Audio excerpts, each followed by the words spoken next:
Method of preparation of bacterial vaccine.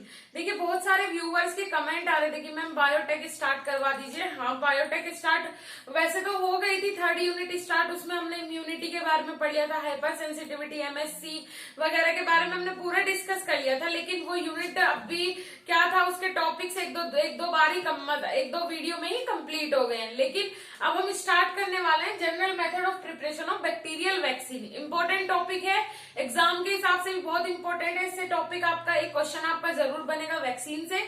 तो आज हम उसी के बारे में डिस्कस करने वाले हैं। और फ्रेंड्स, उससे पहले मैं आपको एक जानकारी देना चाहती हूँ कि जैसे यहाँ पे हम स्टार्ट कर रहे हैं कोई भी स्टार्टिंग की वीडियो अपने डबल ए वैदिक ज्ञान केडी चैनल जो है हमारा, इस पे हम शुरू से वीडियो अपलोड करेंगे। जैसे यूनिट 1 की हो गई, यूनिट 2 की हो गई, यूनिट 3 की हो गई, जहां तक भी पहुंच जाएंगे स्टार्टिंग से। लेकिन हम क्या करेंगे, अपना जो दूसरा चैनल है हमारा, जो जीपेट तैयारी जहां हम करवा रहे थे, नाम है केडी फार्मा ज्ञान, तो वहां पे हम अब क्या करेंगे, लास्ट से वीडियोस बनाना स्टार्ट करेंगे। जैसे वहां हम स्टार्ट करेंगे 5th यूनिट, हर सब्जेक्ट के 5th यूनिट से स्टार्ट करेंगे, क्योंकि 5th यूनिट से अगर हम स्टार्ट करेंगे तो उससे क्या होगा, स्टार्टिंग की यूनिट्स आपकी कवर हो जाएंगी और उधर से आपकी लास्ट से यूनिट्स कंप्लीट होना स्टार्ट हो जाएंगी। वो इसलिए क्योंकि क्या होता है, एग्जाम में 1st यूनिट से और लास्ट यूनिट से ज्यादा पूछा जाता है और एक चैनल पे ये सारे सब्जेक्ट एक साथ कवर नहीं हो पा रहे, तो इसीलिए हमने ये आपके लिए सॉल्यूशन निकाला है कि वहां जीपेट तैयारी के साथ साथ सिलेबस भी अपना कवर करेंगे। तो चलिए ठीक है दोस्तों, इसके बाद आपको वहां कुछ नहीं करना, आपको सिर्फ डबल ए वैदिक ज्ञान केडी के प्लेलिस्ट में जाना है। वहां आपको वीडियोस मिलेंगी, क्या subject wise then unit wise, unit हम वहां डाल देंगे, मेंशन कर देंगे। आपको सिर्फ क्लिक करना, आप डायरेक्ट पहुंच जाएंगे। अगर वो डबल ए वैदिक ज्ञान केडी की वीडियो होगी वहां पहुंच जाएंगे, अगर वो केडी फार्मा ज्ञान की होगी आप वहां पहुंच जाएंगे। ठीक है, अगर आप क्लिक करने के बाद आप पहुंच रहे हैं केडी फार्मा ज्ञान पे, तो आप वहां जाएंगे तो आप उस चैनल को भी सब्सक्राइब कर लीजिएगा। उससे क्या होगा, जितनी वीडियोस वहां डलेंगी उसकी नोटिफिकेशन भी आपको मिलती रहेगी। ठीक है, तो चलिए अपना आज का टॉपिक शुरू करते हैं। सबसे पहले कोलेरा वैक्सीन। सबसे पहली वैक्सीन हमें कौन सी पढ़नी है, कोलेरा वैक्सीन। ओके, तो आज हम डिस्कस करने वाले कोलेरा वैक्सीन के बारे में। एक एक सारी जितनी भी वैक्सीन होती है सबका मेथड ऑफ प्रिपरेशन सबके बारे में हम डिस्कस करेंगे, क्योंकि वैक्सीन इंपॉर्टेंट टॉपिक है और इसे अच्छे से ही हमें एक्सप्लेन करके और डिस्क्रिप्शन में पढ़ना है। तो चलिए ठीक है, cholera vaccine. Cholera is a very serious intestinal infection which is caused by Spirillum vibrio cholera and characterized by diarrhea। देखिए, कोलेरा क्या है, एक इंटेस्टाइनल प्रॉब्लम है। कोलेरा होता क्यों है, मतलब जिसे नॉर्मल लैंग्वेज में बोलते हैं हेजा पड़ना, तो मतलब हिंदी लैंग्वेज में हेजा बोलते हैं। तो अब कोलेरा होता क्यों है, जैसे किसी को प्रॉब्लम हो रही है डायरिया की और वोमिटिंग की, 1-2 दिन से प्रॉब्लम हो रही है कंटिन्यू, 1-2 दिन से किसकी, डायरिया की और वोमिटिंग की। ठीक है, 1-2 दिन या फिर 2-4 दिन हो गए हैं कंटिन्यू इस प्रॉब्लम को, जैसे लूज मोशन और वोमिटिंग की प्रॉब्लम हो रही है। दोनों के बारे में हमने पढ़ लिया, डायरिया और एमेटिक्स दोनों की वीडियोस बन गई हैं, टॉपिक्स पूरे कवर हो गए हैं उनके। कहाँ पे, फार्माकोलॉजी में दिया हुआ है डायरिया, कॉन्स्टिपेशन वगैरह सब कुछ। तो डायरिया की हमने वो वीडियो कंप्लीट हो गई है। अगर आपको वो देखनी है फार्माकोलॉजी से तो आप प्लेलिस्ट में जाइए, वहां पे आपको मिल जाएगी। उसके बाद वोमिटिंग, एमेटिक्स और एंटी एमेटिक्स भी हमने कवर कर लिया था अपना फार्माकोलॉजी में। सो आज देखिए, ये बायोटेक हम पढ़ रहे हैं, लेकिन फिर भी यहाँ किसके बारे में आ गया, कोलेरा के बारे में आ गया, जो किससे को रिलेटेड, डायरिया से को रिलेटेड है। पहले आपको डायरिया पता होना चाहिए, वोमिटिंग पता होनी चाहिए क्या होती है, किस कारण से होती है, तो उसके बाद आप कोलेरा अच्छे से समझ पाएंगे। ये एक बैक्टीरियल इन्फेक्शन है, इंटेस्टाइनल इन्फेक्शन है, जो कौन से बैक्टीरिया के कारण होता है, स्प्रिलियम विब्रो कोलेरा एक बैक्टीरिया होता है इस नाम का। ये कहाँ प्रेजेंट होता है, ये प्रेजेंट नहीं, जैसे जब लूज मोशन की प्रॉब्लम होती है, वोमिटिंग की प्रॉब्लम होती है, उस टाइम जब क्या डिहाइड्रेशन हो जाता है, वाटर की कमी हो जाती है अपने बॉडी के अंदर। ठीक है, बॉडी के अंदर वाटर की कमी हो गई, डिहाइड्रेशन हो गया, तो उस टाइम पे ये बैक्टीरिया क्या होता है, प्रोडक्शन होता है इस बैक्टीरिया का, इंक्रीज हो जाता है ये बैक्टीरिया। तो इससे कौन सा इन्फेक्शन हो जाता है, इंटेस्टाइनल इन्फेक्शन को हो जाता है। इस बैक्टीरिया के कारण इंटेस्टाइनल इन्फेक्शन होगा और उसी प्रॉब्लम को हम बोलेंगे कोलेरा।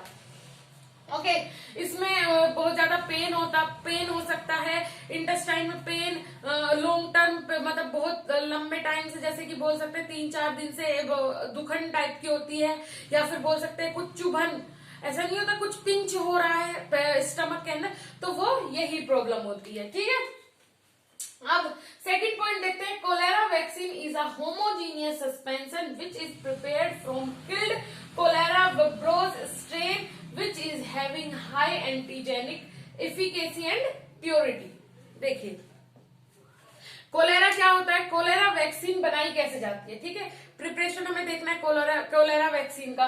तो कोई भी वैक्सीन बनाई कैसे जाती है, कोई भी वैक्सीन हो XYZ, वो कैसे बनाई जाती है, जिस भी बैक्टीरिया को ट्रीट करने के लिए वो वैक्सीन हम बना रहे हैं, जिस भी मतलब माइक्रोब्स को, बैक्टीरिया हो, वायरस हो, जिस भी बैक्टीरिया वायरस को वो ट्रीट करने के लिए हम वो वैक्सीन बना रहे हैं, उसके अंदर उसी के जो माइक्रोब्स हैं उन्हें किल्ड करके हम इंजेक्ट करवाते हैं किसकी, ह्यूमन बॉडी के अंदर। ठीक है, जिससे हमारी बॉडी क्या बना सके, उसके खिलाफ एंटीबॉडी बना सके, और आने वाले टाइम में अगर कभी भी वो बैक्टीरिया वायरस अपनी बॉडी को में इंजेक्ट होगा, अपनी बॉडी से इंट्रोड्यूस होगा, तो हमारी बॉडी इजीली उसकी एंटीबॉडी बना सके। ठीक है, तो वही चीज यहाँ दिया है कि किससे प्रिपेयर हो रहा है, killed cholera vibrios strain. Okay, cholera हमने क्या बनाया, एक वो बोल सकते हैं कल्चर मीडिया में प्रिपेयर किया, या फिर किसी के बॉडी के अंदर अगर हुआ है, कल्चर मीडिया में प्रिपेयर किया, उसे स्ट्रेन किया, स्ट्रेन मतलब कलर किया, करने के बाद उसे उसे निकाला गया, आइसोलेट किया गया, और कहाँ इंजेक्ट करवाया गया, बॉडी के अंदर इंजेक्ट करवाएंगे एज अ फॉर्म वैक्सीन के फॉर्म में। और किल्ड नेचर के होंगे वो जो बैक्टीरिया होंगे, वो किस नेचर के होंगे, किल्ड नेचर के होंगे, उससे हम वैक्सीन बनाएंगे और इंट्रोड्यूस करवाते हैं किसी भी होस्ट सेल के अंदर, जिससे क्या होता है अपनी बॉडी क्या बना पाए, एंटीबॉडी बना पाए। ठीक है, जो क्या रखती है, एंटीजेनिक इफिकेसी एंटीजेनिक इफिकेसी रखती है, उसके बाद प्योरिटी, और जो प्योरिटी रखती है, ऐसी वैक्सीन हम प्रिपेयर कर रहे हैं। और ये कैसा सस्पेंशन होता है, होमोजीनियस मतलब कंप्लीटली मिसेबल सस्पेंशन होता है, ये किल्ड कोलेरा विब्रो स्ट्रेन से बनता है। ओके, सो सेकंड पॉइंट भी समझ में आ गया होगा। अब देखते हैं कैटेगरी कौन सी होती है इसकी, किस कैटेगरी की होती है cholera vaccine, active immunising agent.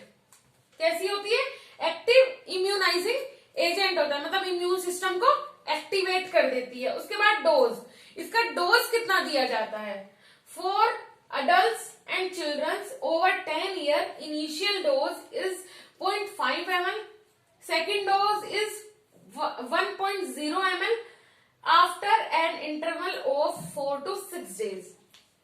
देखिए अगर हम ये वैक्सीन किससे दे रहे हैं, चिल्ड्रंस को दे रहे हैं, या फिर हम ये वैक्सीन अडल्ट्स को दे रहे हैं, तो उस टाइम क्या होगा, वो वैक्सीन हमें उसका डोज कितना रखना है, 0.5 ml। जब हम पहली टाइम वैक्सीन इंट्रोड्यूस करवाएंगे, ठीक है, पेशेंट को देंगे फर्स्ट टाइम वैक्सीन, कोई अडल्ट या चाइल्ड है अगर, तो कितनी देंगे, 0.5 ml। सेकेंड टाइम 4 से 6 हफ्ते बाद हम कितना डोज देंगे, सेकेंड डोज कितना देंगे, 1 ml। फर्स्ट डोज 0.5 ml, 4 से 6 हफ्तों बाद दूसरा डोज देंगे 1 ml। ठीक है, किसे, बच्चों को या फिर अडल्ट्स को। उसके बाद सेकेंड दिया हुआ है, The children 2 to 10 year initial dose is 0.3 ml, second dose is 0.2 ml। Okay, so अब चिल्ड्रंस के लिए जो 2 से 10 साल के बीच के बच्चे होते हैं, अगर हम उन्हें ये वैक्सीन दे रहे हैं, उन्हें ये वैक्सीन इंट्रोड्यूस करवा रहे हैं, सो वो कितनी होगी, फर्स्ट डोज होगी 0.3 ml और सेकेंड डोज होगी 0.2 ml। ओके, टाइम ड्यूरेशन यही रहेगा, 4 से 6 हफ्ते बाद उसे सेकेंड डोज दी जाएगी। ओके, अब उसके बाद these all doses are administered by subcutaneously. क्या होता है, ये जो सारी डोज होती हैं, जो ये वैक्सीन होती हैं, ये सबक्यूटेनियसली दी जाती है। ठीक है, अब उसके बाद वैक्सीन डिस्क्रिप्शन क्या है इसका, whitish slightly brownish free from clumps. देखिए ये जो वैक्सीन होती है देखने में कैसी होती है, डिस्क्रिप्शन मतलब वैक्सीन डिस्क्रिप्शन देखने में कैसी होती है, व्हाइट स्लाइटली ब्राउनिश व्हाइट होती है, स्लाइटली ब्राउनिश, मतलब कुछ ब्राउनिश पार्ट उसका हो सकता है उसके अंदर, मतलब कुछ थोड़ा सा, और क्या फ्री क्लम्स, उसके अंदर कोई भी क्लम्स नहीं होने चाहिए। अब स्टोरेज जो टेम्परेचर होता है इसका कितना होता है, store at temperature between 2 to 8 degree centigrade. ठीक है, जो हमारी कोलेरा वैक्सीन होती है उसे हम कितने टेम्परेचर पे स्टोर कर सकते हैं, store at temperature between 2 to 8 degree centigrade. ठीक है दोस्तों, तो आज का जो ये टॉपिक है आपको समझ में आया पूरा कोलेरा वैक्सीन। अब इसके आगे हम डिस्कस करेंगे सेकेंड वैक्सीन। ठीक है, उससे पहले हम देखते हैं,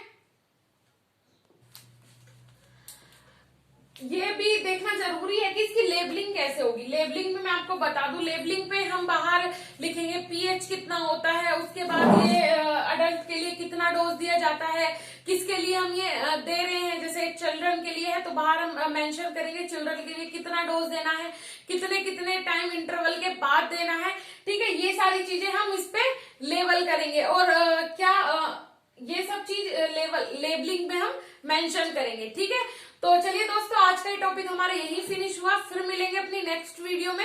उससे पहले मैं आपको एक जानकारी देना चाहती हूँ कि कोरोना वायरस बहुत ज्यादा फैल गया है, तो आप अपने आप को सेफ करने के लिए प्लीज मास्क जरूर प्रीफर कीजिए, मास्क लीजिए, और जितनी भी प्रिकॉशंस बता रही है गवर्नमेंट वो सब फॉलो कीजिए, क्योंकि बहुत ज्यादा फैल गया है। अपने यहाँ इंडिया में आ गया है कोरोना वायरस, यूपी में और जयपुर में, बोल सकते हैं दिल्ली में इतने सारे केसेस मिल रहे हैं कोरोना वायरस के। ये बहुत ज्यादा सीरियस कंडीशन है, इसे बिल्कुल मजाक में मत लीजिए, ना अवॉइड कीजिए। आप अपने लिए प्रिकॉशंस अप्लाई कीजिए, क्योंकि अगर आपको एक बार हो गया तो बाद में पछताने का भी मौका नहीं मिलेगा। ठीक है, सिर्फ इतना हम कहना चाहेंगे कि प्रिकॉशंस थोड़ी सी अप्लाई कीजिए, बाहर कम जाइए, कुछ भी यूज करने से पहले हैंड वॉश कीजिए अच्छे से, और ये सबसे ज्यादा फैल रहा है एयर से, तो एयर के कांटेक्ट में मत आइए, बाहर कम से कम जाइए, अगर जरूरत हो तो ही जाइए, और जाए तो फिर मेडिकेटेड मास्क खरीद लीजिए, मेडिकेटेड मास्क ही अप्लाई करके जाइए प्लीज। ये हम्बल रिक्वेस्ट है हमारी आपसे कि आप प्रिकॉशंस अप्लाई कीजिए, अपने फैमिली मेंबर्स को बताइए ये प्रिकॉशंस कि वो भी अप्लाई करें, अपने आसपास के लोगों को बताइए, क्योंकि अगर एक बार हो गया, मैंने जैसे कि बोला, अभी पछताने का भी मौका नहीं दे रहा है। ये वायरस बहुत खतरनाक तरीके से फैल रहा है, तो जल्दी से खुद को सेफ कीजिए, अपने परिवार को सेफ कीजिए, जो गवर्नमेंट बताए उन रूल्स को फॉलो कीजिए, क्योंकि गवर्नमेंट हमारे भले के लिए कर रही है, कोई हमारा नुकसान नहीं कर रही है, वो हमारे लिए ही इतने सारे रूल्स और हमारी सेफ्टी के लिए इतने सारे प्रिकॉशंस बता रही है। ठीक है, तो जल्दी से आज ही आप मास्क खरीदना, और बाहर जाओ तो मास्क अप्लाई करके जाना। ठीक है, तो चलिए फिर मिलेंगे अपनी नई वीडियो के साथ, जब तक के लिए धन्यवाद। और ये वीडियो आपको कैसी लगी नीचे कमेंट सेक्शन में कमेंट करके जरूर बताना।